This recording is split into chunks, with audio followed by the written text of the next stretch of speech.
We're back to work on the 442. Make sure and stick around.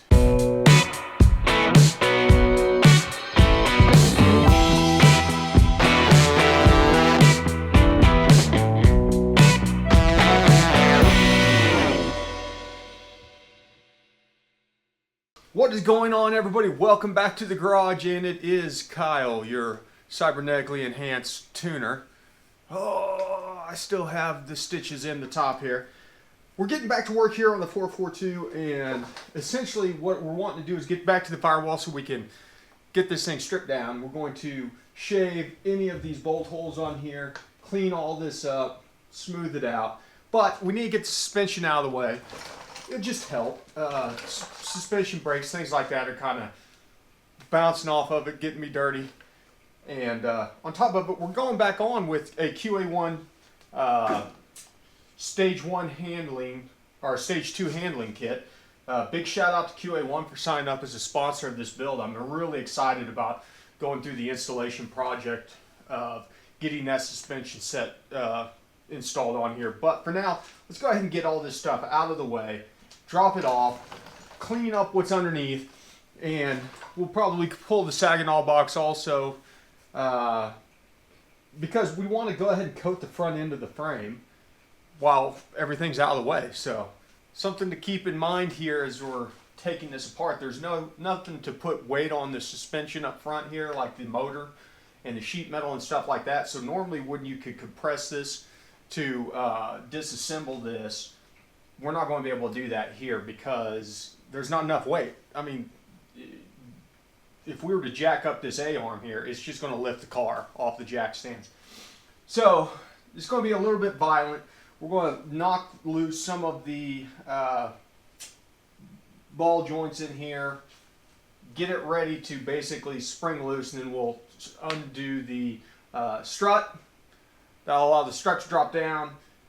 Hopefully unload the spring in a somewhat controlled manner, but I'll be standing on this side, and that way in case things explode out this way. Got the brakes off here. We're not going to be reusing the brakes. The brake lines will have to be replaced. That's why I kind of cut those off. Nothing wrong with these set of brakes. We're just going to go with something a little bit nicer. Now I'm going to go ahead and see if I can get the ball joints to separate. It's probably about as good as I'm going to be able to get. The top one's separated, but the bottom one's still kind of on there.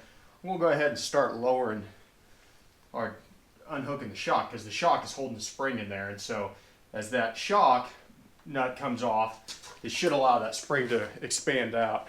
Okay, this is the part that I want to stand out of the line of fire just in case something were to come undone. Okay.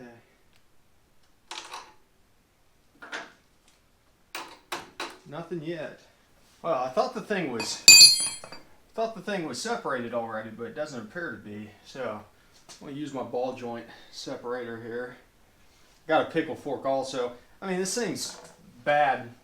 Obviously, we're not going to reuse these ball joints, so I'm not concerned about destroying those. I just want to get this thing apart in a way that doesn't destroy me. There she went. Whew! That's what I was talking about. That is the energy that I am trying to avoid. Because she popped real hard. Apparently I'm fat enough to compress the suspension.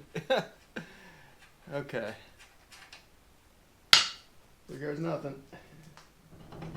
There we go. Okay. Oops, wrong way.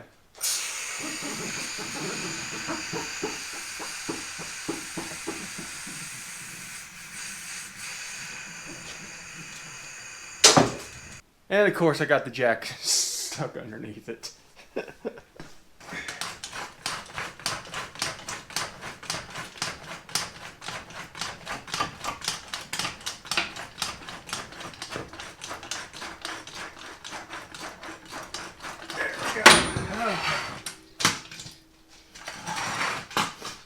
Well, that was a pain in the butt.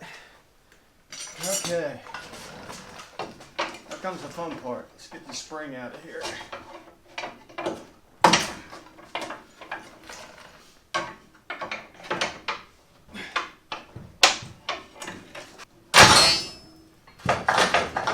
Lakewood drag shocks, not bad.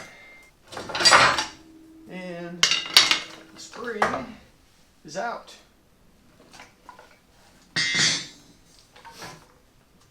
Okay, now we can go ahead and start disassembling the rest of the control arms. Get this side done. And life is good. Honestly, I don't know if there's any big reason to take it off there. Might as well just take it off where it attaches to the frame.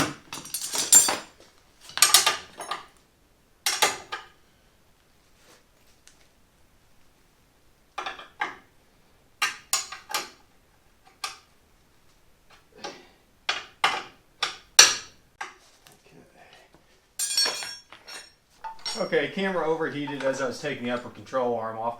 Let me be honest with you, GoPros are junk. Kind of over them. I don't know what I would do if this car had stuff that was put together properly. It is, I mean, half the stuff is loose. It's missing things like cotter pins. It's just sketchy, sketchy, sketchy. Oh well, let's get this bottom control arm off. Give you an example. Whenever we went to pull the motor out,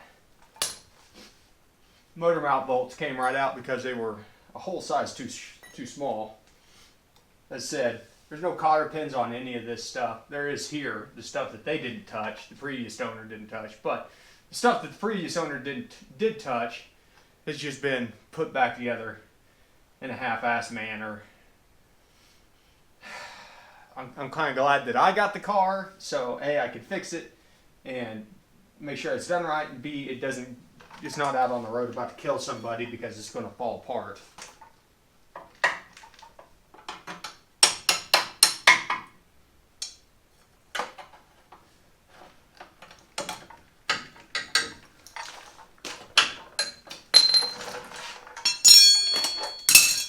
There goes nothing.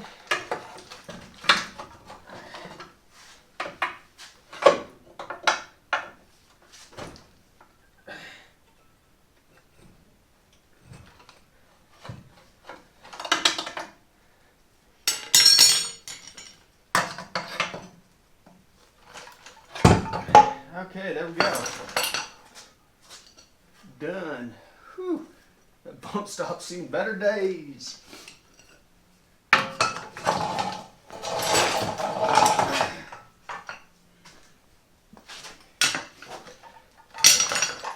As you can see, there's not a lot to taking apart the front suspension. Just be aware that things are under load. It is dangerous. Take it one step at a time.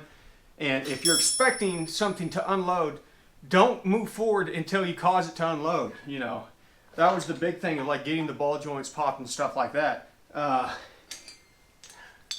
This ball joint separator is one of the best things that I've ever bought. This thing works like a champion, and I think kind of helps keep you out of the line of fire. So, other than that, we'll go ahead, clean all this up, get it ready for prep and paint.